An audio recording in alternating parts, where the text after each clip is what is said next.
It only takes 5 or 10 minutes to get there by rooftop. You didn't have to do that. Hey, you've been helping me since you got here. Cooking for me, helping me deal with Sakura, helping me study. That's just what friends do, Naruto. And so is getting an ice cream cake to make you feel better.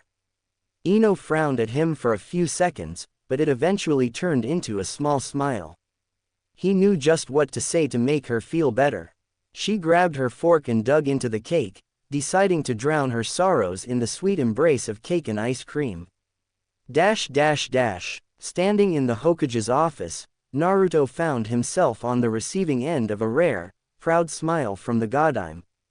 Tsunade's brown eyes shone with so much respect that the Junin couldn't help but look away in embarrassment. He was idly wondering if this was what it was like to have a mother until the woman finally spoke. I have to say, Naruto, I'm really pleased with you. Not only did you meet my expectations, but you exceeded them.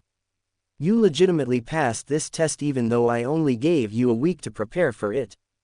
Why aren't you more excited? Raising his eyes to meet hers, Naruto sighed. Well, Ino took this test too, and she didn't pass. I just can't believe it. The Godime raised her eyebrows. Yamanaka Ino, that is strange. She's a bright girl. She opened her desk and shuffled around a bit before producing a large manila envelope. After looking over a few of the papers inside, she stared at Naruto with a small frown. Naruto, Ino passed the test. She got a 93, the highest out of all the examinees, and her father specifically requested to train Ino himself. Not sure if he was hearing her correctly, Naruto stared dumbly at the older blonde. So, Ino passed. She got into the program? He asked, trying not to look too hopeful. When the Hokage nodded, however, he couldn't stop a wide grin from stretching across his face. He knew it. After witnessing firsthand how hard Ino had slaved over the piles of books they'd checked out from the library, he just couldn't believe that she would actually fail. His eyes sparkled as he imagined the reaction he would get from his roommate after he told her the news. Noticing this, Tsunade furrowed her brows. For Naruto to be this happy for a girl that he wasn't especially close to was more than a little strange. Is there something I should know about? Quickly wiping the grin from his face, Naruto averted his gaze. Nope, nothing at all. I'm just happy that I passed, he said, backing towards the door. Later Ba-chan. With that, he quickly turned around and rushed out of the office before the woman could utter another word. Left alone in the office, Tsunade narrowed her eyes. Shizune, she shouted, leaning back in her chair. After a few seconds the young woman rushed into the room, cheeks red and flushed from running. Although she'd been an entire floor below, she had still somehow managed to hear her master's call. Hi, Tsunade-sama, what do you know about Naruto and Ino? Naruto bounded up the steps to his apartment, excited about telling her the good news. His mind ran through the dozens of different ways he could tell her. He could go for the old fake-out method, pretending to be depressed before surprising her with what he'd learned. Alternatively, he could also make her guess until she got it. Either method sounded fun, even though they would probably earn him a beating afterwards. With these plans in mind, he opened the door to see the girl devouring the cake he'd bought her last night, furkful after furkful of ice cream disappearing down her throat. Frosting and crumbs clung to her cheeks, and judging by the slightly musky scent coming from her body, she hadn't had a shower since the night before they'd received their exam results. It was a pathetic sight. Putting his pity aside for the moment, Naruto grinned and walked up to her, deciding that she didn't deserve to be led on any more than she had been already.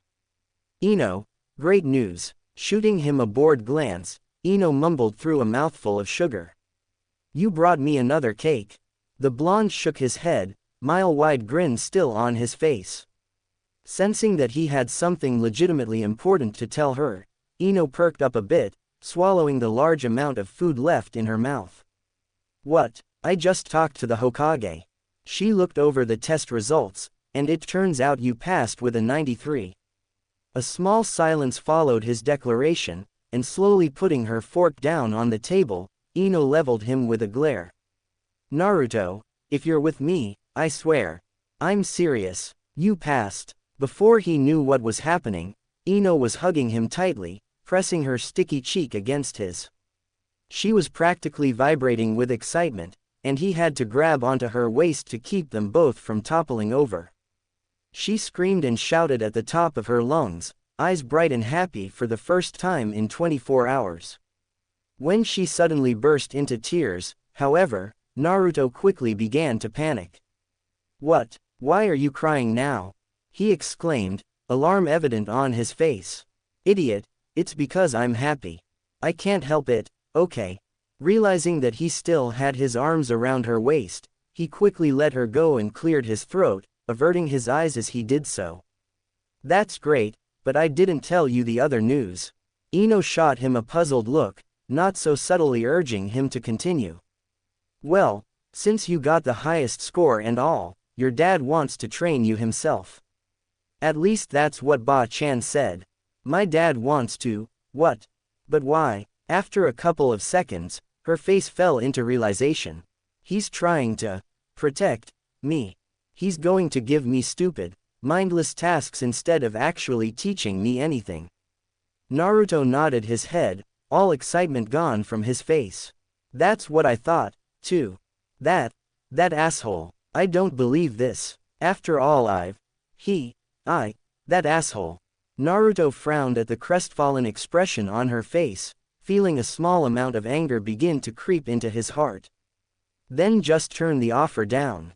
The girl shook her head and sat back down on the chair, placing her head in her hands. "You don't understand. He won. My dad is second in command of the torture and interrogation department. It'd be seen as disrespectful to turn his offer, especially since he's my father." Unwilling to give up, Naruto crossed his arms. "I'm sure we could bullshit Ba-chan with a story about how you want to start at the bottom or something. You know, work your way up and earn the right to be an official member of the department without any favoritism from daddy. There's no way she wouldn't respect that. Do you really think that would work?" When he nodded, she smiled nervously and looked up at him. "Hey, Naruto. About me being allowed to stay here for another few months. I don't think it's good for me to go home right now, and..." The young man grinned. "Sure." When Ino beamed and jumped up to hug him again, Naruto felt his face grow hot. The first time he had been too caught off guard to really think much about it, but this time, he was well aware of the feelings that were coursing through him. It wasn't like he'd never been hugged before. Tsunade hugged him every so often, Shizune seemed to view him as her own personal hug machine, and during his training trip with Jiraiya, he'd been hugged and generally dry-humped by dozens of older women who thought he was cute, much to the chagrin of Jiraiya. This was completely different, though. He was actually reacting to it. His mind flashed to the numbers he'd read in Ino's bra. 34C. Size 34C, apparently uncontained by a bra, were pushing against his chest. "Thank you. I owe you so much. Seriously. What do you want? Name it, I'll do anything for you." Naruto backed away, struggling to keep his mind from wandering to places that it didn't belong. If this was one of Ero Sennin's books. He roughly shook his head to squash that train of thought and grinned. "Then, make me some ramen." Ino stared up at him, a disbelieving frown on her face. "That's it." He shrugged his shoulders. "I like the ramen you make." "Really?" When he shrugged and nodded again, she smiled uncertainly and turned to fulfill his request. "Then, hold on. I think I have enough flour to make 2 or 3 bowls." Naruto watched her bounce off to the kitchen, confused. Even with a sticky face, unwashed hair, sweatpants, and a baggy sweatshirt, she still managed to look more attractive than over 90% of the women in Konoha. Ino blew into the room, stomping purposefully towards Naruto. She slammed a piece of paper and a marker down on the coffee table in front of him before seating herself directly next to him. "I thought about it, and I decided that ramen isn't nearly enough to pay you back." Surprised, Naruto scooted away a bit and waved his hands in front of his face. "It's fine, Ino. You're making me dinner every night and even breakfast sometimes. That's part of our deal, though. I'm supposed to do that. I mean, I want to do something more. Something that will actually help you like you're helping me. That's why I've decided to help you get over Sakura." What? He yelped, eyes widening. Ignoring his reaction, Ino continued. "Okay, here's what we're going to do. We're going to break Sakura down into pros and cons." To illustrate her point, she wrote Sakura's name at the top of the paper in huge, dark letters. Under it, she wrote the words, "good," and "bad," separated by a long, vertical line. "Now, name one good thing about Sakura." It took him all of 2 milliseconds to think of something. "She's beautiful." Ino scrunched up her face. "Well, that's really subjective, but okay. She's cute," she said, writing down the word. "I said she's beauty. Name something bad about her," she said, cutting him off before he could finish. "She hits me sometimes. Hard." "Okay, she's a violent brute." "What else?" As if he'd been thinking of these things for years, Naruto immediately began to rattle off Sakura's better qualities. "She's smart, and nice, and ambitious, and fun to be around." "And what about bad stuff?" Ino asked, stopping him for the second time. Naruto placed his chin on his hand, obviously lost in thought. After a few seconds, he slowly began to speak. "Well, she can be selfish. And hypocritical. I guess she also treats me like a kid sometimes. And sometimes she's a real know-it-all. She also has really bad taste in guys, and can act like she's better than other people." "Whoa, slow down. My hand can only write so fast." Despite saying that, she was secretly pleased that he was able to objectively name all of Sakura's bad points. "Anything else?" The young man paused for a second before shaking his head, eliciting a small frown from Ino. It was obvious he had more to add, but since he'd already named a substantial amount of bad things, she decided to let him off.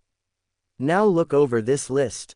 Weigh the good and the bad against each other and see how you feel." Doing as she asked, Naruto grabbed the piece of paper from the coffee table and leaned back on couch, studying the list carefully. He'd never really noticed before, but Sakura had a lot of flaws. While he wasn't overly fond of the way Ino had worded some of the things he'd said, she'd scribbled down, "selfish bitch," rather than "selfish." He had to admit that for the first time, he was starting to have doubts about his feelings for Sakura. From her position at his side, Ino watched his face for any hints as to what was running through his mind. Annoyingly, Naruto's face was completely devoid of emotion as he concentrated on reading over the list. Fed up with waiting, she leaned forward.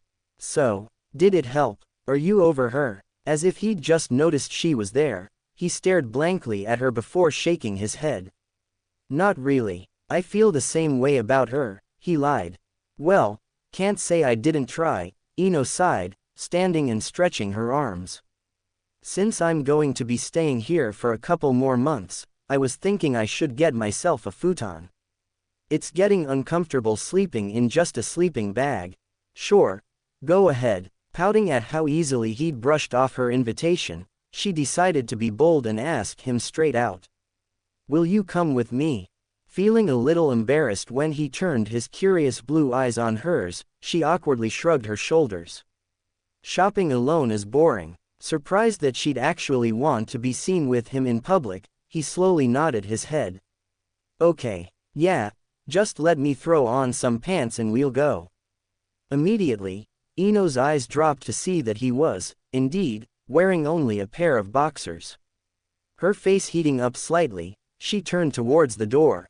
"Why you do that? I'll just wait here," she mumbled, a little upset with herself for both not noticing his state of undress and for being affected by it. He was in boxers, for Cammy's sake. It wasn't like he was wearing a banana hammock. Her face turning another shade of red at the thought, the young woman leaned her forehead against the door. She definitely needed some air. The teens chatted animatedly as they walked through the market district, gaining more than a few stares from some of the patrons. Since the Yamanaka flower shop was only a block away, everyone in the immediate area had heard about Ino's disappearance. She knew it was risky to be in the area, and even worse, walking with Naruto, but she was tired of hiding from the entire village. Staying inside all day was starting to get to her. Noticing her destination up ahead, she grabbed Naruto's arm and dragged him into the store. As soon as the owner of the shop greeted them, she noticed Naruto freeze in her grip. "What's up?" she asked, raising an eyebrow in his direction. Nothing." Ino furrowed her brows but shrugged, chalking it up to his normal weirdness. "Well, then, come on. I want to be back before 5 so that I can start dinner. I'm trying a new recipe, so I'll need all the time I can get. Plus, there's going to be a surprise for dessert." Rather than bounce around and bug her about what she was making like usual, Naruto simply grunted and shoved his hands in his pockets, confusing his roommate even more. "Okay, now you're acting like Sasuke," she said, knowing how much he hated being compared to his long-deceased teammate.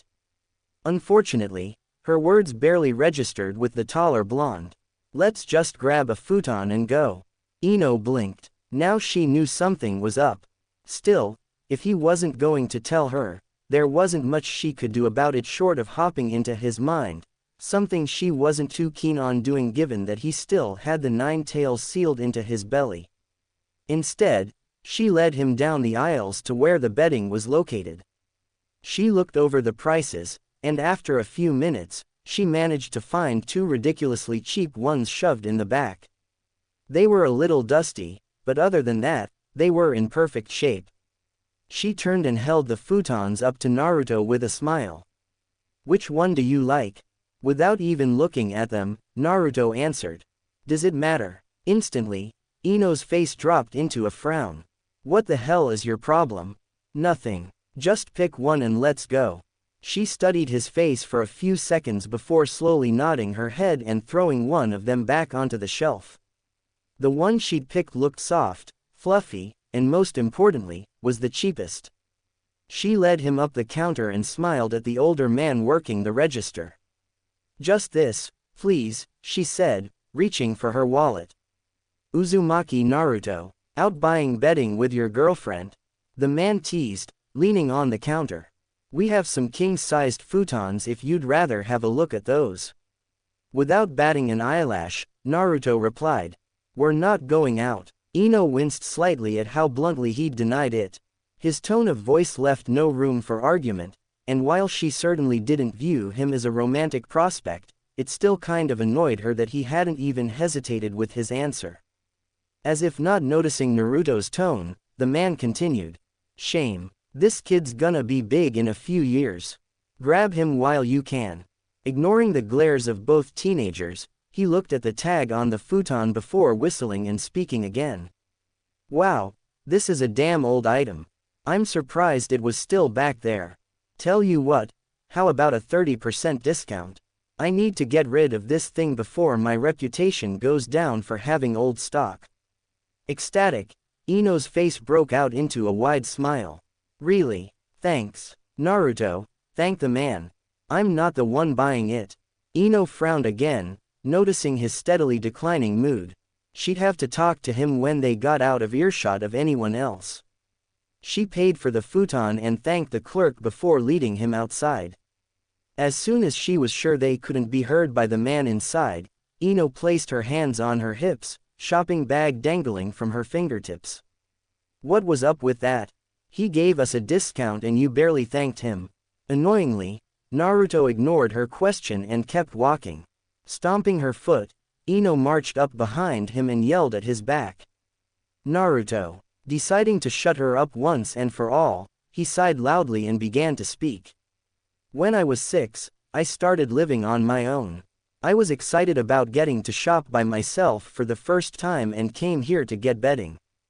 Instead of helping me, he said that demons deserved to sleep on the floor and chased me out with a broom. I tripped on my way out, and then he started hitting me with it. I tried to get up and run, but he just kept hitting me. No matter how much I screamed and cried, he wouldn't stop. I didn't get away until an Anbu officer showed up and stopped him. I guess he thought I forgot. Ino was unable to speak.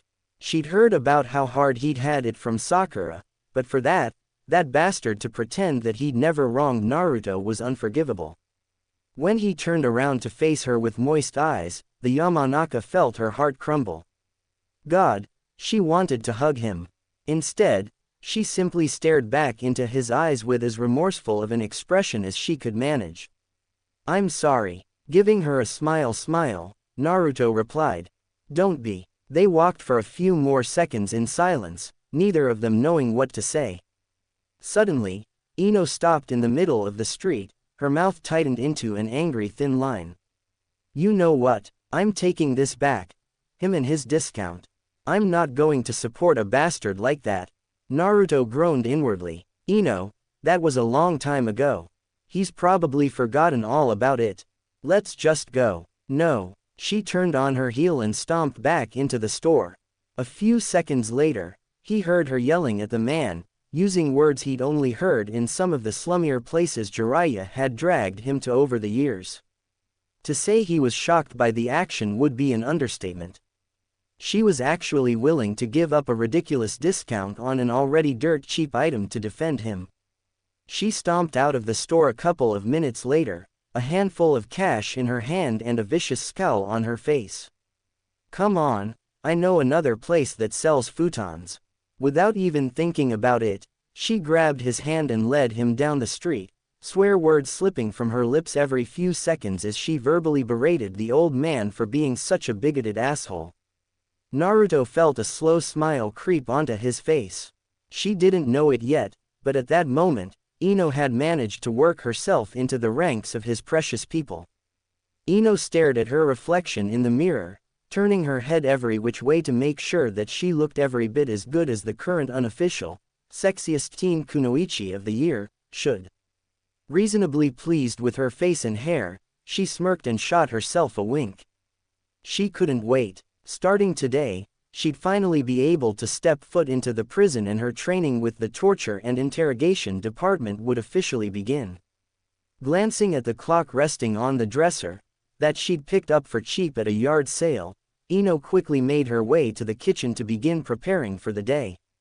Since she and Naruto would be spending pretty much all day at the prison, she not only had to prepare their breakfast, but also their lunches and a snack for that dead period in between lunch and dinner.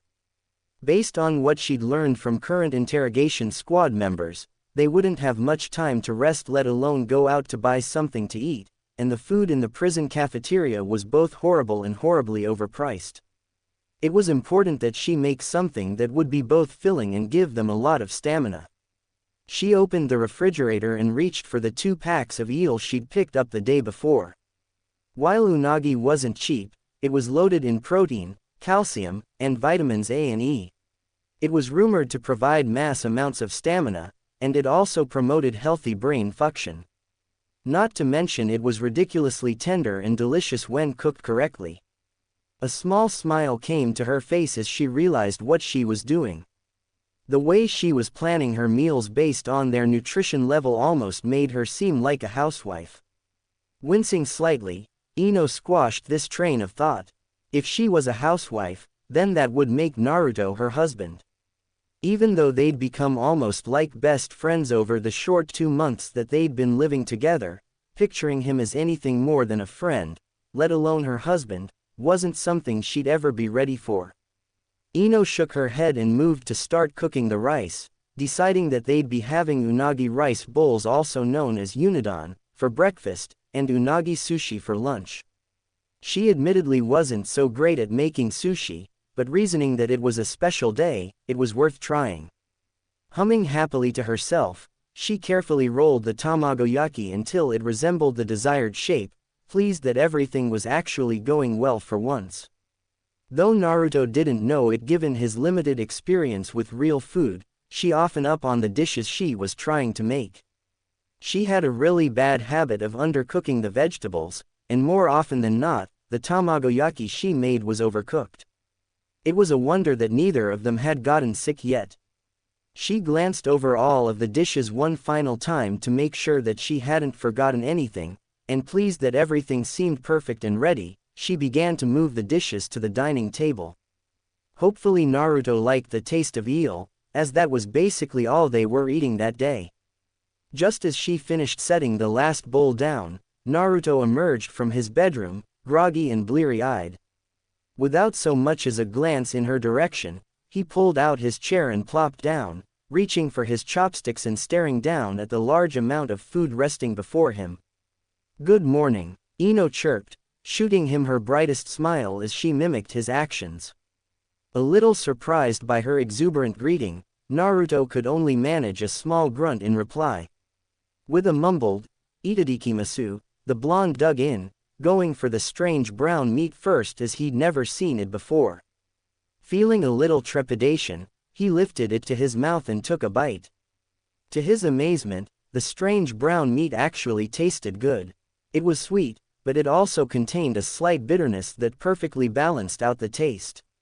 "What's this?" Naruto asked, looking up at her for the first time. Feeling oddly pleased that he seemed to be enjoying it so much, she couldn't help the grin that appeared on her face at his question. "Eel. Good, right," he nodded and continued to eat, slowing down a bit to savor the flavor. The more he ate, the more he liked it. It was only after finishing his unadon that he noticed a strange noise coming from across the table. He glanced up at Ino and raised his eyebrows, noticing the chipper little tune she was humming as she ate. It was a little disconcerting to see the normally somewhat bitchy Ino so cheerful. "Why are you so happy?" he asked, unable to hide his curiosity. Her smile widening, Ino answered. "Because we finally get to start our training at the prison. How can I not be excited?" "Oh, was that today?" Naruto mumbled around his chopsticks. Ino nearly dropped her utensils, the smile she'd had on her face disappearing in favor of a disbelieving frown. "Are you serious?" Naruto shrugged his shoulders distractedly, shoveling another mouthful of food into his mouth. After passing the first exam, he and Ino had been subjected to a host of other tests and training simulations. They'd been drilled on what to do in the event of a jailbreak, how to interact with prisoners, and basically how not to things up. While there had been 12 applicants at the end of the first exam, by the end of all the testing, only 7 remained. The others had either quit or were deemed insufficient for the program. It had taken them over a month of rigorous testing to get to this point. Personally, he was glad that it was over. He hadn't intended on actually joining the interrogation squad, but after passing that first test, the Godime had all but forced him to join, claiming that it'd be a good learning experience that would help him become a better Hokage in the future. On the bright side, he only had to stay in the torture and interrogation department for 3 months. After that, he could, and would, quit. Of course, Ino had been staying with him the entire time, continuing her cooking duties and even taking it upon herself to do little things like cleaning and laundry. He'd also noticed a small increase in the amount of furniture in his apartment. Just the other day she'd bought a second-hand dresser from God knows where, and before that, she'd somehow slipped a full-screen mirror past him. Not that he minded. In fact, he was secretly happy that she seemed to be growing more and more comfortable with the idea of living with him. Besides all of the free meals, it was also nice having someone to talk to for a change.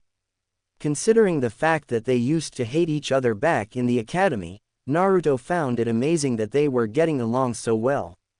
If only she wasn't so eager to have a career that involved constantly hearing the screams of captured criminals. His face dropping into a small frown, he stabbed at a piece of egg and shoved it into his mouth. "Torturing people isn't really my idea of a fun time. Don't talk with your mouth full," Ino quipped, a little upset that he was basically putting down her goals. Rolling his eyes, the young man gave her a sarcastic reply. "Yes, Mom." They ate the rest of their meal in an awkward silence, neither of them particularly interested in saying anything to the other. It was safe to say that he'd ruined her good mood with his bad one. Sadly, This wasn't the first time something like this had happened. With both of them being strong-headed, stubborn, short-tempered shinobi, there were bound to be a few spats every now and then. Usually they were over stupid things like who got to use the bathroom first or Naruto sneaking food away from the fridge, so their fights never lasted long, 5 or 6 hours at the most. That was great, Naruto said, looking and sounding much more awake than he'd been only 15 minutes before. Now that he was thinking more clearly, he was a little remorseful for what he'd said, and was attempting to make amends without looking like a complete pushover. Unfortunately, his efforts appeared to be in vain. Get dressed, we have to be at the prison in half an hour. Not ready to give up, Naruto stood up and sighed. I didn't mean it in a bad way. What I said before. Rather than answer, Ino continued to clear the table of their dishes, face schooled into a cool, neutral expression. To the untrained eye, she looked annoyed at best. To Naruto, she looked pissed. Naruto shrugged his shoulders. If she wanted to be mad, then let her. The entire thing was stupid anyway, since what he'd said hadn't even been that bad. All he did was give her his opinion. Feeling himself start to get angry, he shook his head and walked out of the room. It was going to be a long day. Naruto and Ino, along with 5 other trainees, stood in front of a large wooden door. 2 Anbu officers were positioned on either side of it, and though they were very well hidden, Naruto could sense 4 or 5 more jumping around in the treetops. The prison was over 10 miles outside of the village, surrounded by nothing but dirt, trees, rocks, and layers upon layers of complex concealing genjutsu. Unless you knew exactly where the prison was, the complex was impossible to find, and if you by some small chance were skilled or lucky enough to get within half a mile of it, chances were the Anbu would be on you before you could get any closer. All 7 of the trainees had been blindfolded and led out to the building, and they wouldn't be able to learn the prison's position until they officially made it through their training. After a few more minutes of waiting, the door to the prison suddenly slammed open, startling a few of the Chunin trainees. Morino Ibiki, the head of the torture and interrogation department, emerged from the darkness of the open doorway. Unlike when they'd seen him during the Chunin exams and their first department exam, he was alone. The scarred man stared down at them with what looked like a mixture of contempt and impassiveness, his stern dark eyes seeming to bore into all of theirs at once. Starting today, all of you are in a probationary period. 15 days from now we will judge your midterm performance to determine whether or not you are a good fit, and at the end of 30 days, you will be evaluated again and either offered a job or let go. He paused briefly to judge their reactions, staring at each of them for a good second or two before continuing. I'll tell you this now, not even half of you will make it into torture and interrogation, Ibiki said, face devoid of emotion. This is a difficult job, and not everyone is cut out for it. You'll have to deal with S-ranked criminals on a daily basis. Criminals that have the ability to kill you with little more than a glance or spoken phrase. If you'd like to leave, please do so at this point. 5 full, tense minutes followed his statement as he waited for someone to step out of line and leave. Naruto struggled not to smirk. This was almost the same exact tactic he'd used during the Chunin exams, basically, leave now and live to fight another day, or take your chances and hope for the best. It hadn't worked then, and it sure as hell wouldn't work now. Glancing over at the other trainees, he could see that most of them were beginning to get nervous. Small beads of sweat were beginning to break out on their foreheads, and their eyes shifted from side to side as they also tried to evaluate their comrades' mental states to decide what they were going to do. Naruto noticed with a small amount of surprise and pride that Ino was looking straight ahead, expression calm and eyes focused on nothing but the dark, open doorway in front of her.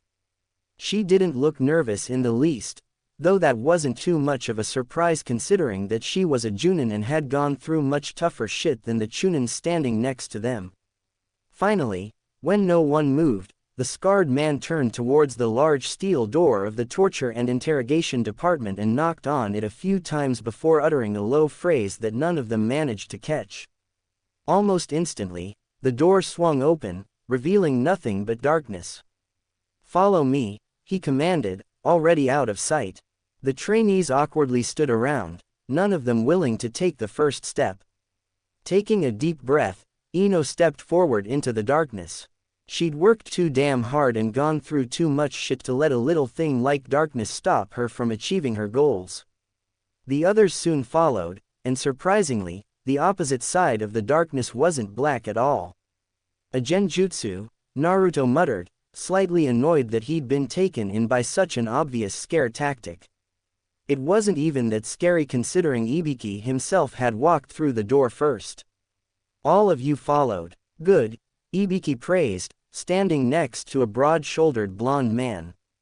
A man that both Ino and Naruto recognized, with a slight intake of breath, as Ino's father. The man instantly turned his steely blue gaze on Ino, staring at her for an intense 5 seconds. Though his face showed neither approval nor disapproval, Ino felt herself begin to sweat. Luckily, he turned his eyes away from her and looked over at Naruto, fixing him with a similar stare. Despite his best efforts, the young man couldn't help but gulp. "My name is Yamanaka Inoichi, and I am the second in command of the torture and interrogation department." He grabbed a large stack of books from the desk behind him and began to hand them out to the trainees. "This is a handbook containing all of our rules and procedures. Take it home and memorize it by next week." Ino's jaw almost dropped. By next week, the book was almost as thick as her arm. In between working in the department, sleeping, and cooking, that left her no time for herself. "This morning, we'll take a tour around the prison so that you can get acclimated with your surroundings. After lunch, we'll be assigning you some simple low-level work to see how you do. Do not brush this work off, we'll be watching you closely." As if they'd rehearsed this dozens of times, Ibiki stepped forward. "Any questions?" he asked, knowing full well what the answer would be. No one was particularly eager to call attention to themselves. "Good, let's continue." They moved to follow the scarred Junin out of the room, but before Naruto could even take a step, Inoichi stepped in front of him. "Uzumaki, I want to speak with you." Ino and Naruto exchanged fearful glances. Did he know? How had he followed Ino to Naruto's apartment? Even though he'd stared down some of the most fearsome criminals known to the ninja world, locking eyes with Ino's dad was easily one of the most frightening experiences of his young life. What's up, Yamanaka-san?" Naruto could smack himself. What's up? What the hell was that? Not only was the elder blonde his current boss, but the guy could his brain 2 ways from Sunday if he so desired. He might as well have said, "Hey, your daughter's living with me and I've almost seen her twice. By the way, she has great tits." Which would be true, but suicidal. "I just thought I'd congratulate you on making it so far in this program. I have to admit, I honestly didn't think you'd do so well." "Thanks," Naruto awkwardly replied, not sure how to respond to that. It was kind of a backhanded compliment. As if the situation wasn't weird enough, Inoichi reached out his hand and placed it on Naruto's shoulder. "If you need anything, don't hesitate to ask. I know this must sound strange coming out of nowhere, but you have a lot of potential, Naruto. I don't want you to waste it." Giving him one last grin, Inoichi turned and walked down one of the prison's many corridors. After waiting a few seconds to slow down his furiously thumping heart, Naruto also left to follow the rest of the group. His legs threatened to give out on him with every step, and he could barely believe that he'd gotten out of that situation alive. It was funny, had Inoichi been an enemy shinobi from a different village, he wouldn't have been frightened in the least. He'd have faced him like he faced everyone else, head held high and with balls of steel. The fact that he was Ino's father, well, that changed everything. He walked into the room with Ibiki and the other trainees, instantly noticing Ino's curious, panicked stare. Wanting to put her at ease, he quickly shot her a small smile in an attempt to show her that everything was okay. It seemed to work as her brows instantly unknitted themselves, though the puzzled frown on her face remained. Still, Her eyes narrowed as she gave him a look that clearly said, "We'll talk later." 9 hours and 2 breaks later, Naruto raised his face to the sky and took a deep breath, glad to finally be free. He couldn't understand why anyone would want to be cooped up inside of a prison all day. Missions and training were a million times more fun. The sunshine on your face, the feel of the wind caressing you as you jumped through the trees, the smell of the earth filling your nostrils, there was nothing better. His stomach growled noisily. Despite being angry at him, Ino had still managed to discreetly slip him his lunch and a snack. Her reasons for not eating with him were simple. If someone, more specifically, her father, saw that they were eating the same exact things, it probably wouldn't end too well. While he could certainly see her point, he knew the real reason why she really didn't want to eat with him. She was still pissed. If there was one piece of advice that Jiraiya had drilled into his head, it was that women always held a grudge. Always. The light sound of jogging footsteps and he slowly turned around to see Ino staring up at him impatiently. "Hey, what did my dad want?" she asked, trying, and failing, to sound as casual as possible. A little surprised that she was speaking to him, he lifted his eyebrows. "He wanted to congratulate me for passing the exam." Ino's face instantly morphed into a mixture of shock and appall. He what?" Ino gasped. "Yeah, I was surprised too. That bastard. Oh, he can congratulate you, but he can't say, 'Hey, great job.'" To his own daughter, she kicked a conveniently placed rock with all of her strength, sending the stone flying into the village.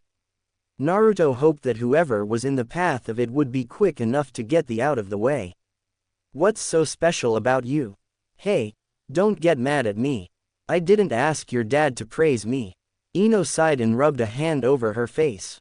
I know. I just don't get why he's being such a jerk. Your dad's probably just worried about you. I mean, you saw the guys in there. They were practically drooling over you. Well, that's nothing new. He should be used to it by now." The young woman paused. "Are you jealous?" she asked after a couple of seconds, eyes glowing with amusement. Her anger was temporarily forgotten in favor of the stricken look that had appeared on Naruto's face. "What? No way. What the hell are you talking about? Relax, Naruto, I'm just kidding. I know you're in love with Sakura and everything," Ino teased, smile dropping a bit. Surprisingly enough, Naruto's first thought was to deny Ino's accusation. Something about the way she'd said it had made it sound fake. Like he shouldn't love her. Then again, he hadn't seen Sakura in almost 2 months, and because Ino had basically been living with him since their last meeting, he hadn't really thought much about her either. "Yeah," he mumbled after a few seconds, a little shocked at how unsure he sounded. They walked along in silence for a while, neither of them really knowing what to say next. Despite having over 3 miles to walk until they got back to the village, both were comfortable taking their time, using the trek through the forest as a way to unwind after a day of nothing but tests, busy work, and training procedures. As if just remembering something, Naruto grabbed her wrist to stop her. She stared down at his hand before looking up at him with a questioning gaze. Naruto took a deep breath before opening his mouth to speak. "Since you're talking to me again, I guess this is as good of a time as any to give you this." He pulled a small gift bag from his pocket and held it out to her.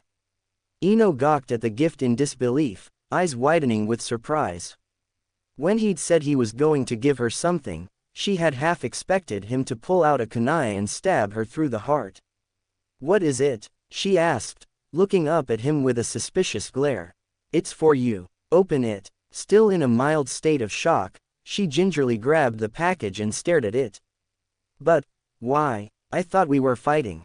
Naruto shrugged his shoulders. "Yeah, well, I was going to give it to you anyway before you decided to get all pissy. Just open it already." Slowly nodding her head, she opened the little bag and glanced inside. A small, plastic keychain was inside, molded into the shape of a few interlocked wildflowers. She lifted the keychain from the bag, and surprisingly, there was a key connected to the end of it. Is this? Since you seem to be moving in already, I thought I'd make it more official. I mean, I'm not saying you have to live with me or anything, but I thought it'd more convenient if you had a key of your own and. Before he could finish, Ino launched herself full force at him. I love you. You are seriously the best friend ever, she exclaimed, squeezing him as tightly as she could. He didn't really get it for her because he thought it'd make her happy. He just bought it because it would make both of their lives easier. Still, the warm feeling in his chest made him feel good, so he slowly closed his eyes and allowed himself to get lost in her embrace. Hugging Ino was almost one of the most comfortable things he'd ever felt. His eyes popped open at this train of thought. Shit, he was getting far too used to the feeling of her body against his. Ino was a lot more touchy-feely than the rest of his friends, and it seemed like she was constantly finding an excuse to hug him. He gently pushed her away, looking down at her with a smile. He had to stop this. Stop her from getting too close. Ino, he started, hands holding onto her upper arms. Looking into her curious bright blue eyes and wide, glistening smile, he found that he couldn't finish his sentence. I'm excited about living together. It should be fun. I know. She moved as if to hug him again, and thinking quickly, Naruto stepped out of her immediate hugging range. By now his heart was thumping powerfully in his chest. I just remembered that I have to go to the library for something, he said, taking a few steps back. He didn't want to lie to her, but he couldn't think of any other way to get away. Nodding, Ino began to follow. Cool, I'll come with you. Naruto's smile dropped. No, that's okay. It'll probably be done in a few hours. I really don't mind. I don't have anything else to do today, Ino explained, not catching the hint. It'd be faster if I just went by myself. Sensing that he really didn't want her to go with him, Ino frowned, confused by his sudden change in mood.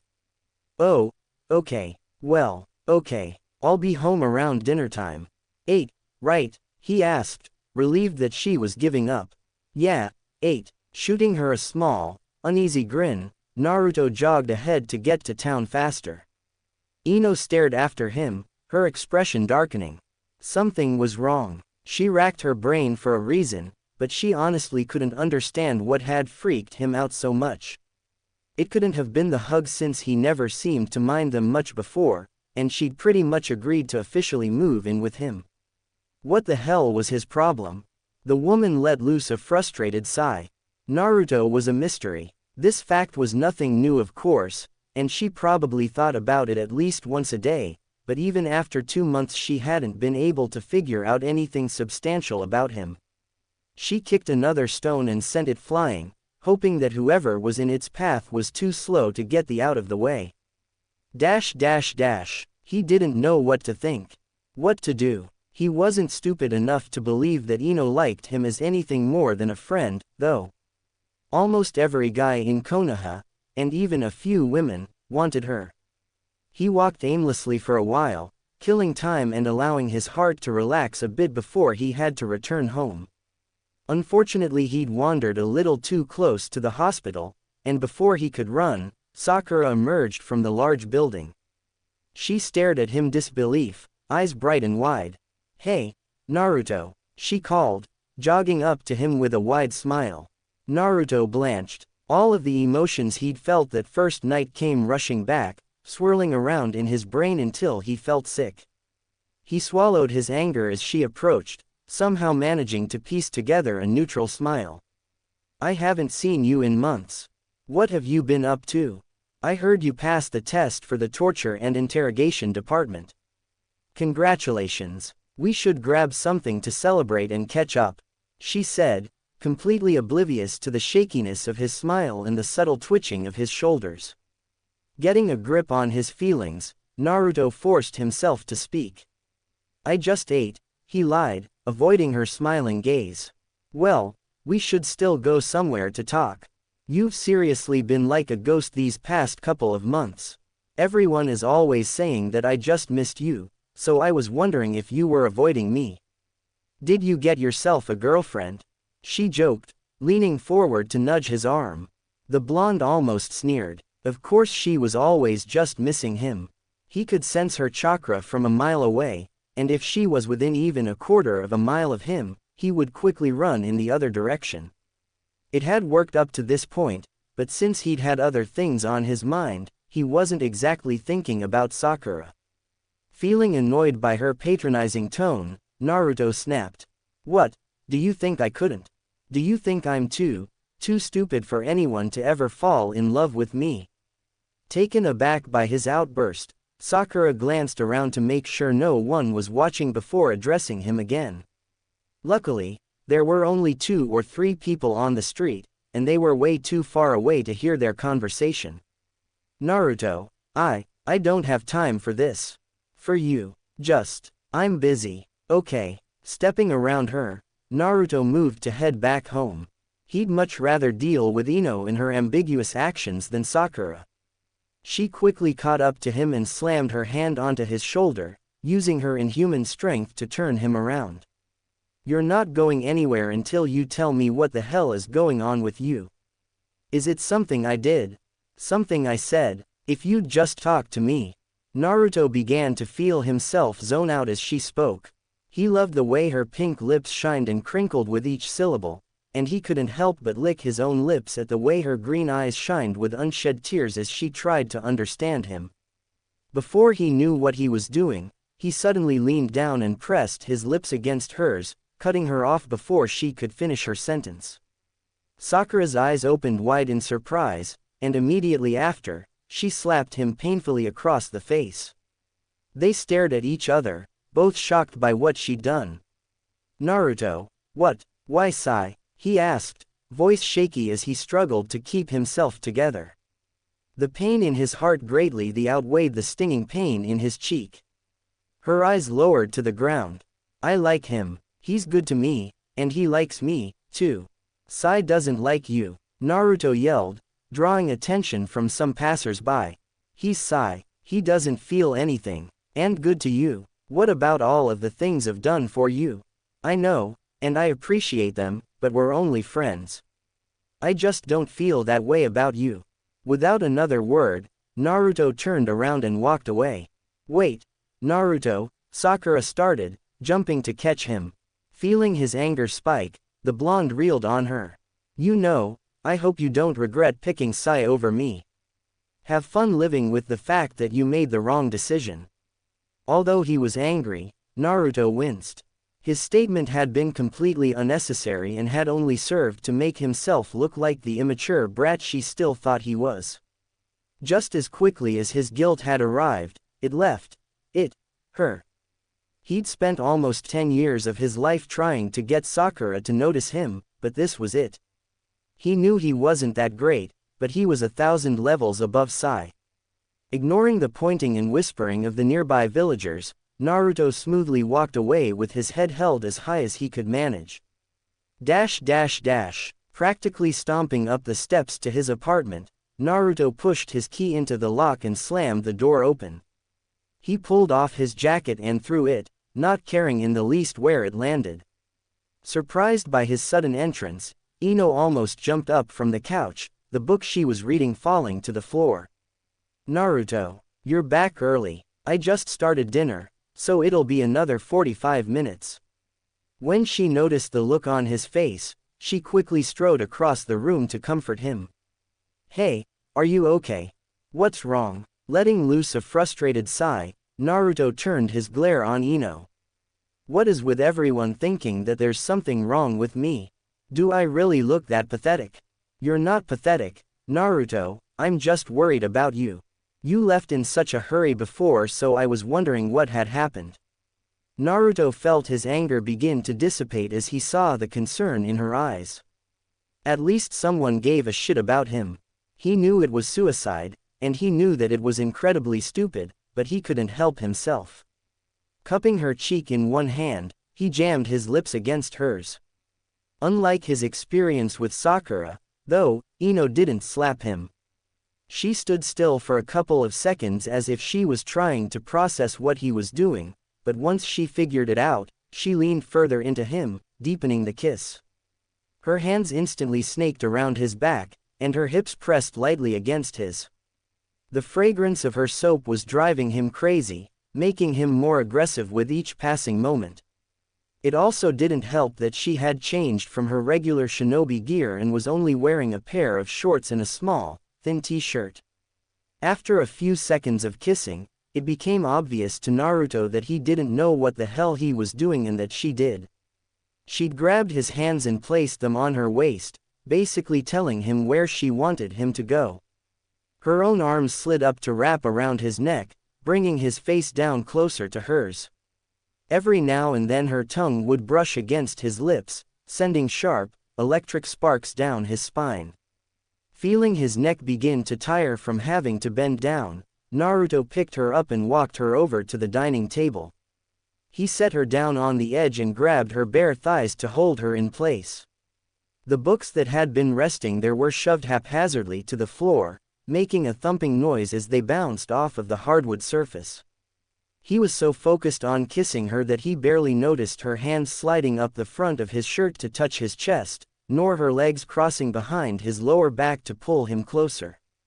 Ino was the first to break the kiss, placing short, precise kisses on his neck and eliciting a low groan from the Jinchuriki. Just as her hands dropped to his pants, she suddenly stopped and pulled back to look him in the eyes, breath coming in short, deep pants. "Why?" she breathed, eyes unfocused and lips puffy. Rather than answer her question, Naruto leaned forward and tried to kiss her again, only to be foiled by her hand on his chest. "Naruto, stop it, we have to stop. This is wrong. We live together now." He rested his lips on her neck. "So," he mumbled, tickling her. "It's not right. We don't like each other like that." Naruto slowly removed his hands from her legs and stood up, a frown settling onto his face. Ino could literally see the betrayal in his eyes, and it hurt her to see him this way. "I'm sorry, Naruto. This was a mistake." While she should have just stopped there, her mouth decided to keep going. "I've just been so alone without my parents or my friends, and I haven't been on a mission lately, so I have all of this pent-up energy and it's okay. It was my fault. Let's just pretend none of this happened." Ino furrowed her eyebrows. There was something he wasn't telling her. "What happened, Naruto?" "Nothing." Her mouth tightening into a thin line, Ino grabbed his face in her hand and forced him to stare at her. "Look at me. What happened? What the did he have to lose? He'd already been completely rejected by two of his best friends. Why not spill everything?" So, with his eyes watering, Naruto confessed. "I talked to Sakura. She's in love with Sai. She's really in love with him and there's nothing I can do about it."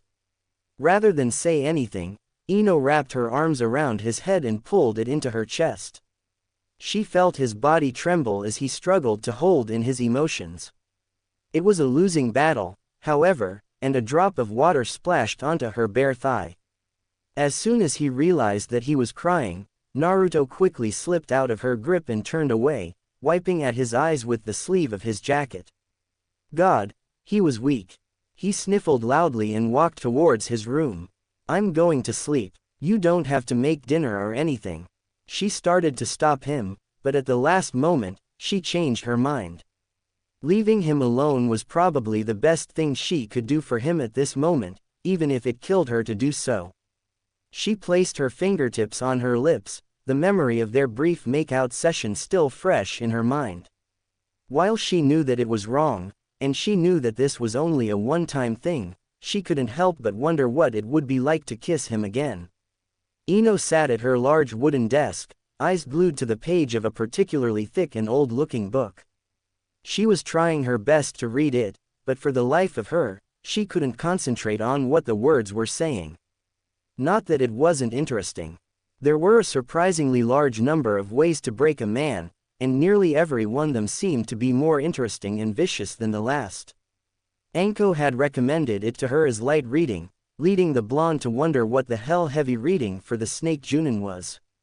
No, she couldn't concentrate on the book because her thoughts kept shifting back to Naruto. He'd left without eating breakfast that morning, giving her little more than a grunt as he passed by her on his way out the door. It was obvious by his demeanor that he didn't want her to bother him. Yamanaka. Not that she could blame him. It was kind of a mean thing to think, but the boy was pitiful. He'd been rejected by his longtime crush, and though they hadn't been close for nearly as long, she had also pushed Naruto away. Granted, it had been a Herculean effort for her to stop him, but she'd still done it. Yamanaka. It wasn't until the woman slammed her hand on the desk did Ino finally jump and look up from her book. Get it together, Yamanaka. Seeing that she had the blonde's attention, the woman continued. It's time to feed the prisoners. Really? Ino asked with interest, closing her book and standing up to stretch. The torture and interrogation department wasn't nearly as fun as she'd thought it would be, so getting to do something like this was a rare and welcomed opportunity. For low-level members like herself, most of their day consisted of filling out paperwork, filing, and if they were lucky, booking civilians. That was it. No interrogating, no interaction with the prisoners, and worst of all, no torture. She was beginning to wonder if all the menial labor they were being subjected to was worth it. Yeah, there are some real hotties in there, the woman said as she grabbed a large set of metal keys from the hook on the wall. There's this one guy in C block that's just gorgeous. The guy could be a model if he wasn't a homicidal, schizophrenic, child-raping lunatic. The blonde paused and shot Anko an incredulous stare, unable to believe the words that had come from her mouth. Quote. Are you serious? The purple-haired Junin shrugged. Hey, just because they're sick and evil doesn't mean that they can't be hot. Those are the ones that I love to make cry the most. Ino took a discreet step away from the woman, giving her a small, nervous laugh. She'd heard that there were some crazy in the torture and interrogation department, and it was just her dumb luck that she'd gotten stuck with the craziest one. On the other hand, she couldn't deny that Anko knew her shit. Besides giving her heaps of advice on how to quickly move up in the department, she'd also given her a suggested reading list of books on subjects like psychoanalyzation and torture. Even if she was missing a few hundred screws, she was still a valuable resource. You know who else I'd like to put under my heel? That Uzumaki kid. Ino once again stopped in her tracks, eyes widening slightly at the statement.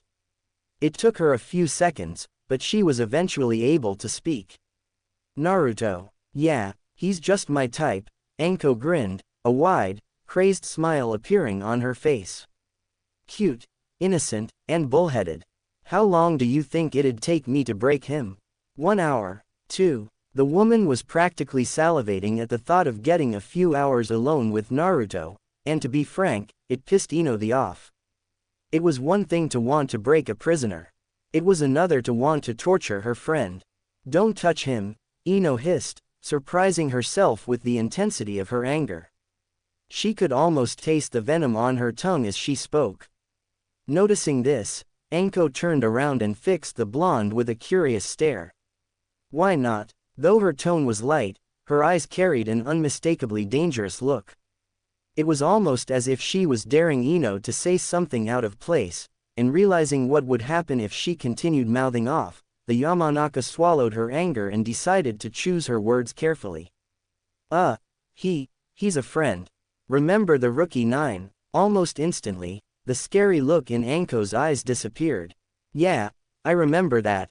Your dad was talking about it for months after the exams had ended, bragging about how his baby girl almost made it to the final round on her first try.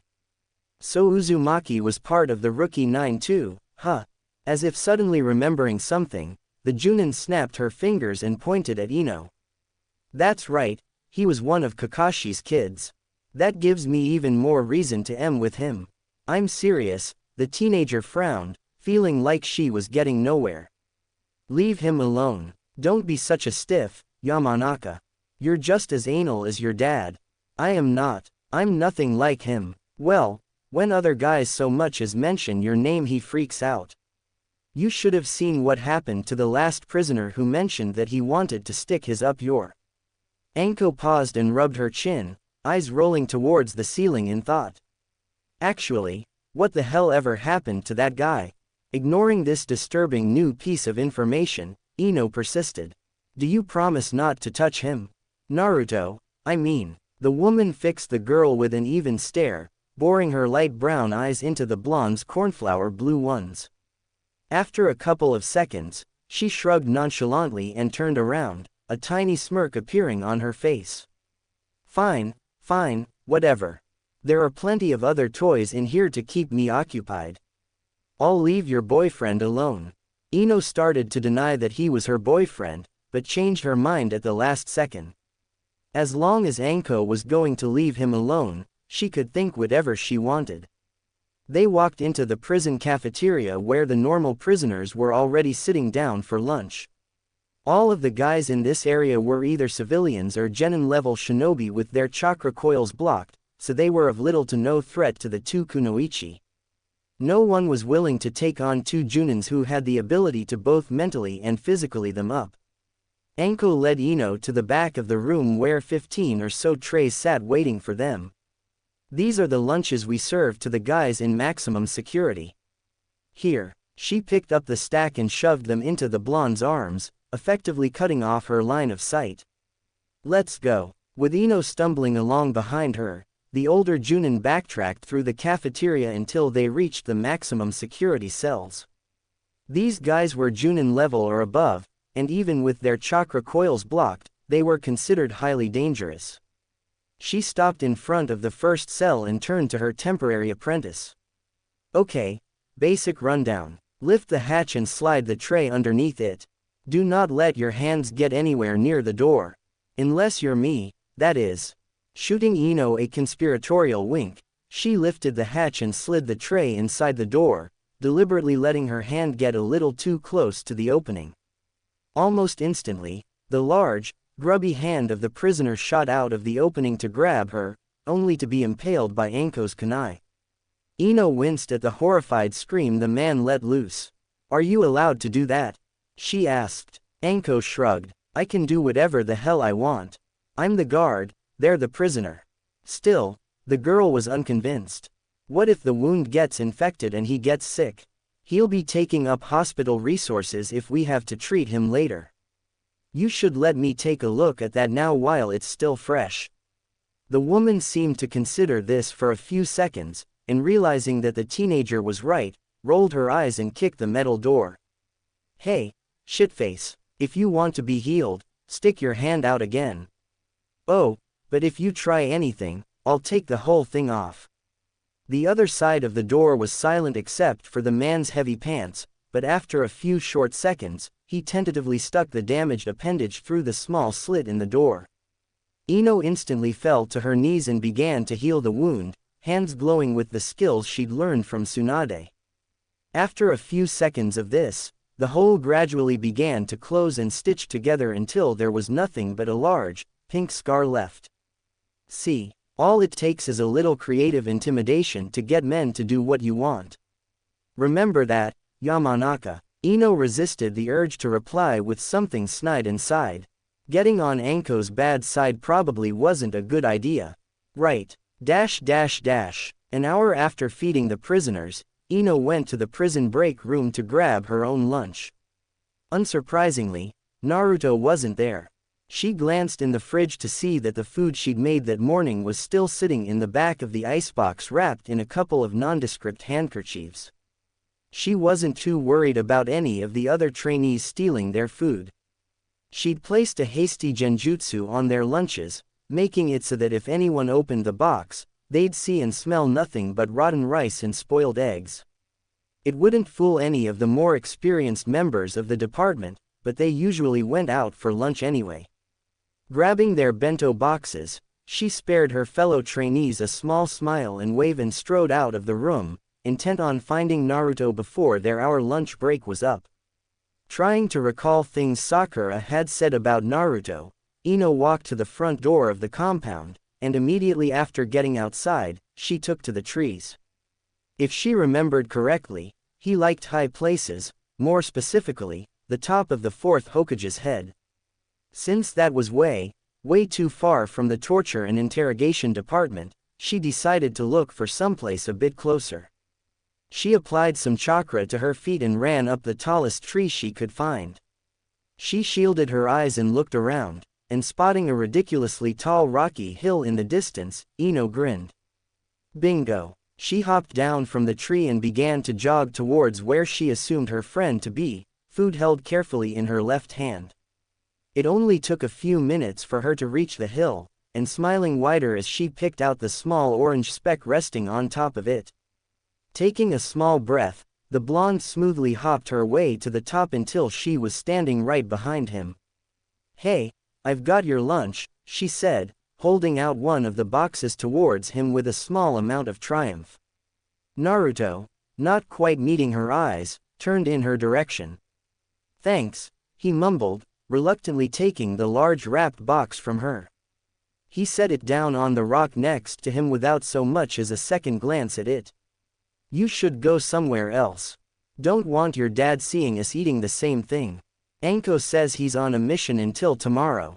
It's safe enough since I don't think anyone else is particularly interested in following me around." Naruto nodded his head towards an especially thick area of vegetation to their left.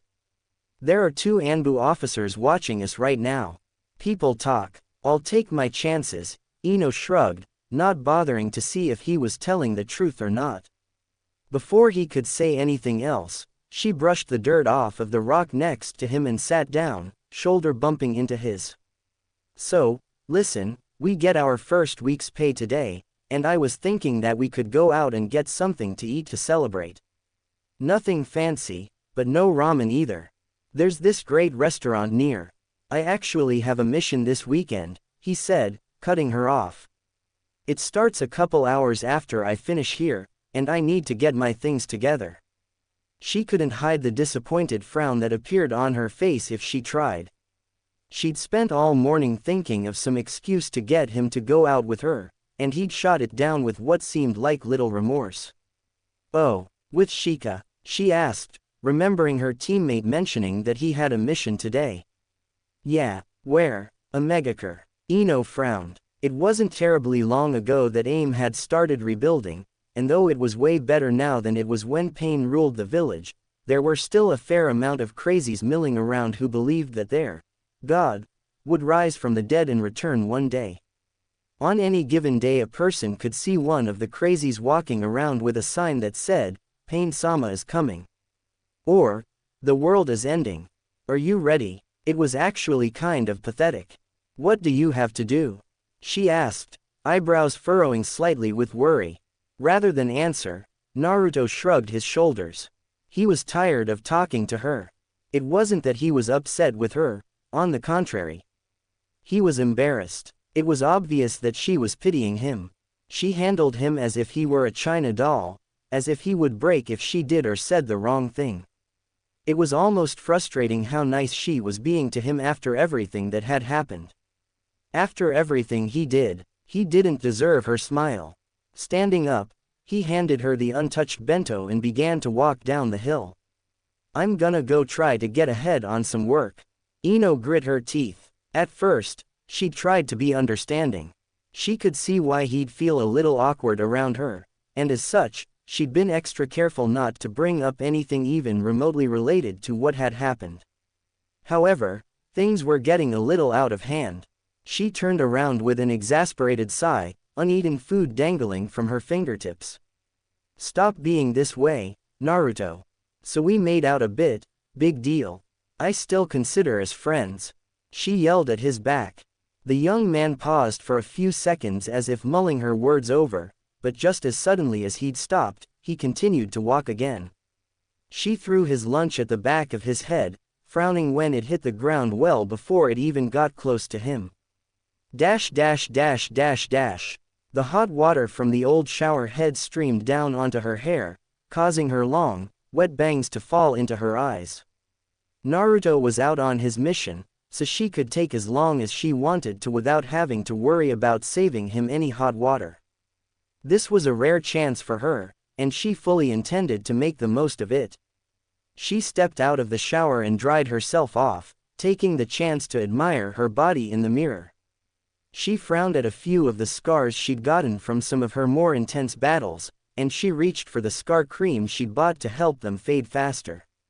She shuddered to think how bad her scars would be if she didn't use the stuff. After throwing on a pair of shorts and a t-shirt, she quickly clipped her toenails and applied some lotion. She kept the towel on her head and walked out into the living room.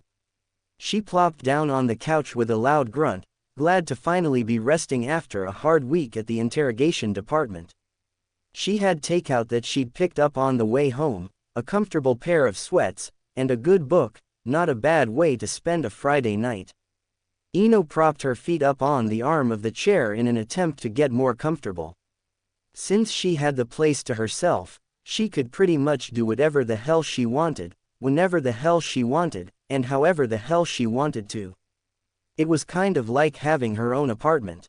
She opened the warm carton of noodles and began to eat as she read, being careful not to choke as she did so. It wouldn't be the first time. Hell, it wouldn't even be the second or third. Sometimes she got so caught up in the story that she'd forget to chew, and well, let's just say that spewing rice through your nose wasn't the most comfortable feeling in the world. The book she was reading was sort of an adventure romance novel with a dash of comedy. It was basically a more mature version of the popular children's book, The Princess and the Fox, with all of the main characters being real people instead of animals or magical beings. The original story had been about a princess who wanted to visit her old friend the wizard. To get to the wizard's house, however, she had to brave one of the most dangerous parts of the forest where Orochi-san, the evil, giant snake lived. When Orochi-san managed to capture the princess using hypnosis, her friend the golden fox saved her and they all lived happily ever. In the book she was reading, the princess was a regular teenager, the fox was her strong, wrong side of the tracks friend, and the giant snake was the neighborhood gang boss who was trying to capture the princess and turn her into his willing slave. The old wizard was the girl's grandfather, a police chief with a penchant for justice, and rather than using hypnosis, the gang boss used some kind of mind-altering drug. By itself, the book wasn't that amazing. However, being able to draw lines between this story and the one that had been read to her as a child was what made it interesting. Just before she could take another bite of her food, the sound of a key being inserted into the lock grabbed her attention. She closed and tossed the book onto the short coffee table in front of her, more than a little surprised that Naruto was back so early. Not that she was complaining. They really needed to talk about what was going on between them so that they could go back to being good roommates. That was fast, she said, standing up and stretching as the door opened. I didn't think you'd be back for. Before she could finish her sentence, a shocked gasp reached her ears. A gasp that definitely didn't belong to Naruto. Ino. The blonde's eyes popped open, and she quickly wheeled around to see an equally wide-eyed Sakura staring back at her. Sakura, why are you in Naruto's apartment? As soon as she asked, understanding dawned on her. This is where you're staying. Moving faster than she ever had before, Ino hopped over the couch and grabbed Sakura's shoulders, staring pleadingly into the girl's eyes. You can't tell anyone. The medic nin pushed her friend's hands away, shooting her a disapproving frown. Ino, you're staying with a guy, and Naruto of all people. What the hell is wrong with you? It's not a big deal. It's Naruto, Sakura. He's not the type of guy who would steal my underwear or feel me up while I'm sleeping. She felt a little bad about pretty much saying that he wasn't a real man, but it was the only way she knew how to convince Sakura. The Hokage's apprentice paused in thought, apparently realizing that Ino was right. Well, that's true, but then what's the problem? The blonde pushed, trying not to look as nervous as she felt. The problem, Ino, is that you're living with a guy while your poor mother is at home freaking out. Ino lowered her eyes, feeling a little guilty. Well, what do you want me to do about it? It's not like I can go home. My mom wouldn't let me leave again if I went back, and I might accidentally run into my dad, she murmured. Sakura let loose another sigh before walking over to the couch and sitting down. This was almost too much to handle, and oddly enough, she felt herself becoming angry. I can't believe you've been here all this time. I thought we were best friends. How could you hide something like this from me? You won't tell, right? Ino asked, ignoring her questions. The pink-haired Kunoichi was quiet for a few seconds, appearing to mull the request over in her mind. Finally, she rolled her eyes and leaned back into the worn cushions of Naruto's old couch. No, Ino, I won't tell anyone. The blonde crossed her arms tighter over her chest, slightly unconvinced. Promise me. I promise. Relieved, Ino plopped down on the chair next to her longtime friend, folding one leg under the other. Now that she was certain their secret was safe, there was something else that was bugging her. How did you get a key, anyway? Naruto gave it to me. Kakashi has one too, but he likes coming in through the window since it annoys him, Sakura explained, grabbing Ino's half-eaten container of noodles. She picked up the chopsticks and swallowed a mouthful, allowing a small, to escape past her lips. Ino's breath caught in her throat, surprised by this new information. Kakashi came by, too. Kakashi, how often does he show up? I dunno, he checks in whenever he feels like it. He probably already knows you're here. Noticing the horrified look on Ino's face, Sakura rolled her eyes. Don't worry, I doubt he's told anyone else. He probably finds it too amusing. Good. The last thing I need is for my dad to find me here. Putting the chopsticks down, the pink-haired Kunoichi leveled her gaze. Look, Ino, I know this sounds horrible, but you really can't stay here. Ino's face instantly dropped into a scowl, and she bit the inside of her lip.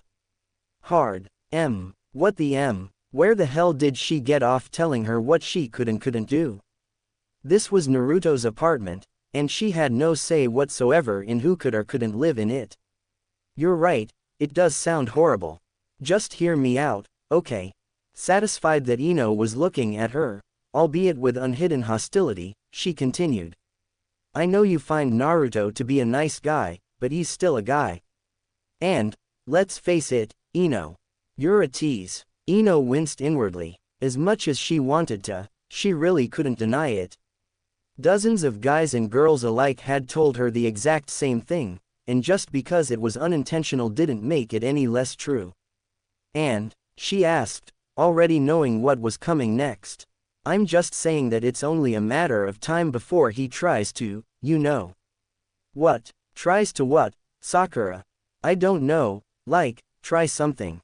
What makes you think Naruto would do something like that? Never mind the fact that he'd already done it.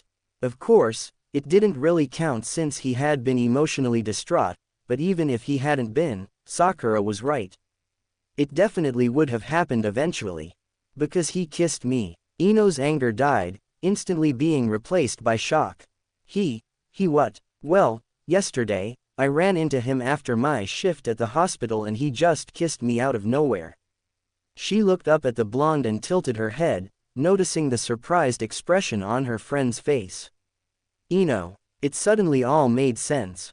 The need in his eyes, his desperation, it wasn't about her. It was never about her. Oh, do you see what I mean? About Naruto, he's just another guy, he's a nice guy, but still a guy. Okay, what did you do? When he kissed you? She asked, voice low and muffled. I slapped him. I didn't really mean to, but it just kind of happened before I could think about it. Really? I don't know what he was thinking. I have a boyfriend now, and it's not like a kiss would change my mind. Ino stiffened. Sakura's tone had started off gentle and apologetic, but the more she spoke, the more condescending she seemed to become. As if what she'd said wasn't bad enough, the girl continued to speak. Besides, it's Naruto. You know, he hasn't changed at all since we left the academy. He's like a big kid, and dating him would just be weird. Ino grit her teeth. The nonchalant way she disregarded Naruto's feelings, the feelings he'd carried for Sakura for as long as she could remember, pissed her off. Shut up, Sakura. Sakura blinked. She quickly ran her previous sentence through her mind, and finding nothing particularly insulting or mean in her statement, opened her mouth and uttered a single word. Huh, get out. You don't know anything about Naruto yet you act like you're his best friend and spout all of this bullshit about how he hasn't changed. Naruto has grown up, you just haven't tried to notice. Instantly, the medic nin's eyes widened in understanding. You like him. Get out of my apartment. Ino. Sakura, if you're not gone in 5 seconds, you're leaving through that window, she snapped. Sakura stood to her feet, anger rolling off of her in waves. I don't know who the hell you think you are, Ino, but don't forget which one of us was trained by one of the legendary Sannin. Don't forget which one of us took on and beat a member of the Akatsuki, and you'd sure as hell had better not forget which one of us is Naruto's best friend. With that, the kunoichi turned on her heel and walked out of the apartment, slamming the door behind her. Ino clenched and unclenched her fingers, struggling with all her might to keep from following Sakura and kicking her. Naruto had kissed Sakura, probably right before he'd kissed her. At first she hadn't been that upset about his clumsy assault since she was sort of an unintentional tease, but now, well, she was no one's sloppy seconds. She couldn't wait until that rat bastard got home. Noticing how peaceful the atmosphere was as he and Naruto jumped through the trees, Shikamaru couldn't help but feel a little worried. Since the blonde was never quiet nor particularly introspective, there had to be something horribly wrong with him. Troublesome. Hey, Naruto, you okay? He asked, plopping down beside the blonde after he'd called for a rest. One leg was curled beneath him while the other swung gently beneath the tree branch. Yeah, Naruto mumbled, staring off into the distance. Shikamaru nodded silently to himself. There was definitely something wrong. If there's something bothering you, you can tell me. You know it'd be too troublesome for me to tell anyone else. It took a good minute, but Naruto eventually relented. Does Sai seem any different to you? No, he's pretty much the same as when I first met him. Why, so he's still the same emotionless bastard that he's always been. The strategist blinked, a little surprised by the bitterness in his voice. It wasn't like Naruto to badmouth a friend, even if it was Sai. Well, yeah, if you want to put it that way. What's this about? A sudden thought occurred to him. Is it about him and Sakura going out? A flash of anger passed across his face. I just don't get it. Why him? Women are troublesome, Shikamaru shrugged, unable to offer any advice. Frankly, he was just as surprised as everyone else was about the situation. Yeah, but Sai, well, if Sakura's anything like Ino, she'll dump him soon. Don't worry about it, I guess. A brief silence passed between them, lulling Shikamaru into believing that their conversation was over. No such luck. Hey, you're Ino's friend, right? The black-haired teen's eyes widened slightly. Listen, Naruto, I'm going to be honest with you, Ino's much more trouble than she's worth. What do you mean? She's my friend, but she's not really known for settling. She's pretty shallow when it comes to guys, and you don't exactly have the funds to keep her happy. Granted, if you manage to catch her attention, she's probably a great girl to have in your corner, but you'd have to catch her attention. Naruto nodded, taking in his words. If I wanted to catch her attention, which I don't, how would I do it? You'd have to be, not you. Like I said, Ino's picky. She plays a lot of games, so if you can keep her interested and on her toes, you might have a chance. Just know that you only get one real shot at her before she strikes you off of her list. He had to admit that his friend's analysis of her seemed spot on, but it still bugged him to hear Shikamaru say that about her. She doesn't seem that way to me. Shikamaru shrugged, already over the conversation. Okay, but don't chase Ino just because you can't have Sakura. You'll just end up making a huge mistake. Standing to his feet, he stretched and nodded towards their left. We should get moving. This mission's time-sensitive after all. Mimicking his actions, Naruto put his fingers together into a familiar cross sign. He made 4 Kage Bunshin, hanged them into squirrels, and sent them ahead to scout while he and Shikamaru headed towards aim at a slightly slower pace. While they were scouting, the squirrels were also planting his seal everywhere just in case. It was supposed to be an easy mission, but he'd learned the hard way that missions were never as simple as they initially seemed. One of the clones found something, Naruto said, keeping his voice low. Shikamaru was instantly on guard.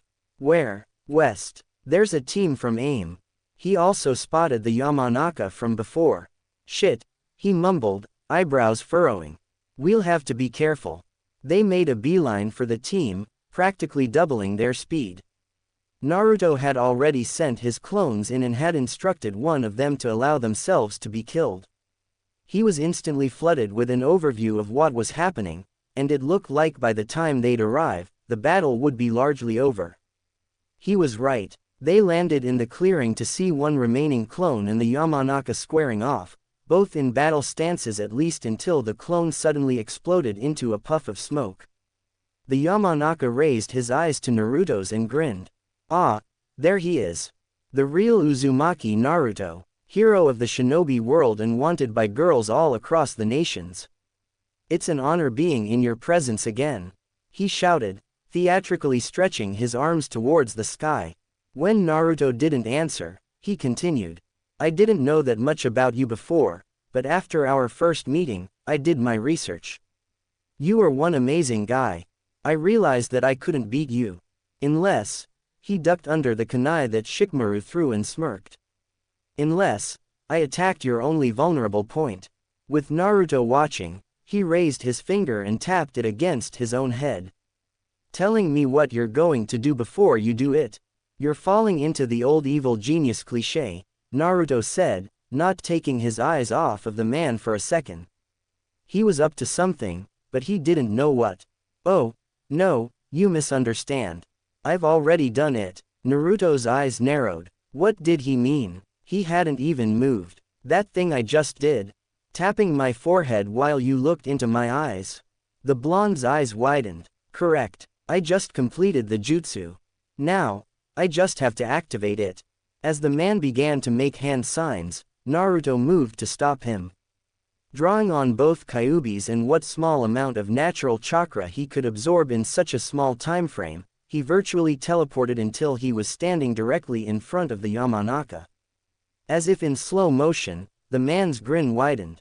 Too late. The next thing Naruto heard was that same loud ringing in his ears, and the last thing he saw was his fist caving in the man's face. Dash dash. The sound of the key turning in the lock catching her attention, Ino stalked towards the front door with murder in her eyes, fists balled and ready. She couldn't wait to cave his face in with her knuckles. Naruto, you. Before she could finish her sentence, Naruto grabbed her around the waist and pressed his lips against hers, instantly silencing her words. For a few seconds she simply allowed him to kiss her, too surprised to even move. Finally able to get a grip on herself, she roughly pushed him away, glaring daggers at him. What the hell are you doing? She yelled, breathing heavily as she struggled to regain her breath. Seeming to ignore her, Naruto began to attack her neck, kissing her all the way from her collarbone to her jaw. One of his hands rested on her lower back, and the other held firm onto the back of her head to keep it in place. Ino wanted nothing more than to scream at him for making a fool of her, but her mind refused to string together a coherent sentence. Every time she'd open her mouth to stop him, a short gasp or moan slipped out before she even had a chance to tell him to stop. Screw it, she could yell at him later. Reaching around behind him, she shoved the door closed to avoid any nosy neighbors, or worse, someone she actually knew, seeing them. Immediately after, she pushed him up against the smooth slab of wood and began to kiss him back, removing his lips from her neck. She felt his hands lower until they reached her sweatpant-clad bottom, and apparently feeling dangerous, he gripped both cheeks and gave them a nice, strong squeeze. She couldn't help it, she squealed. The move had caught her largely off guard, and though she was loath to admit, it had actually felt pretty good. She couldn't let him know that, though. Don't get ahead of yourself, she mumbled, grabbing his hands and pulling them back up to her waist. Unfortunately, her words seemed to fall on deaf ears. Take your shirt off, he commanded, voice leaving no room for argument.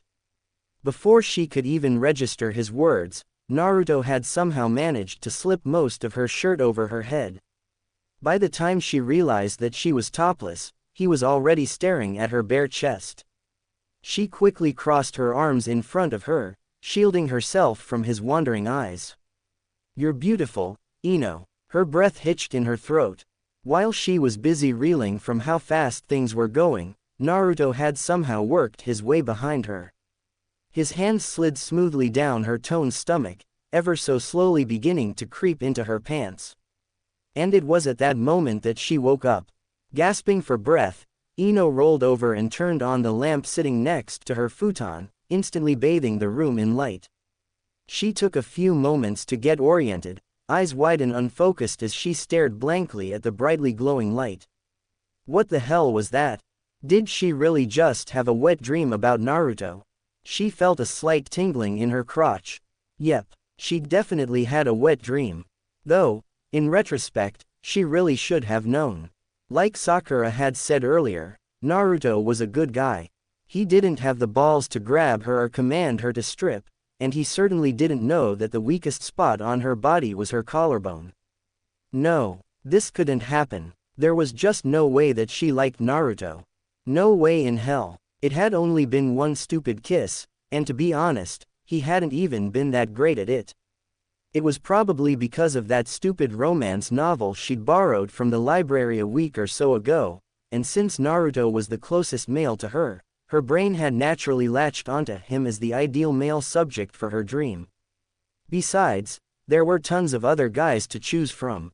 Sure, Naruto was the strongest, but there were other guys who were richer and better looking. She'd just be settling if she decided to date Naruto. Hands shaking, she ripped a piece of paper out of her notebook and wrote Naruto's name at the top of the paper. Underneath that, she wrote good and bad in large, bold letters, followed by a thick vertical line separating the two words. Bad. What's bad about Naruto? She muttered to herself, tapping the marker against the table. After a few seconds of thought, she began to write. He's immature. Not that smart. He's not cool. Can be annoying and hyper. Clueless sometimes. Has some emotional baggage. No fashion sense. In love with Sakura. Which was true. Even when he wasn't wearing his orange jumpsuits, he walked around in oversized t-shirts, shorts, and sandals most of the time. Good things. Surprisingly, it was much easier to think of these. He's loyal, and always tries to help. Really fun to be around. Likes to try new things. Ambitious. Strong. Cute. Really hot body. Thoughtful. Always full of surprises. And, he challenged her. Sure, they often made fun of each other and exchanged the occasional punch in the shoulder, but that was what made their friendship exciting. The only males who ever dared to stand up to her were Shikamaru, her father, and occasionally Choji whenever she mentioned something about his weight. Most did their best to please or placate her, and while she certainly didn't mind being doted on, it didn't take long for her to get bored with those kinds of guys. Not to say that she liked jerks. She didn't have time for men who believed women were second-rate human beings. All she wanted was a tiny bit of friction every now and then, a little banter to keep her grounded when her admittedly large ego started to get out of control. She wanted someone who found just living to be boring, and was always looking for something new or interesting to do. She looked over the list one more time before dropping her face into her hands, unable to believe what she was about to say next. I like Uzumaki Naruto.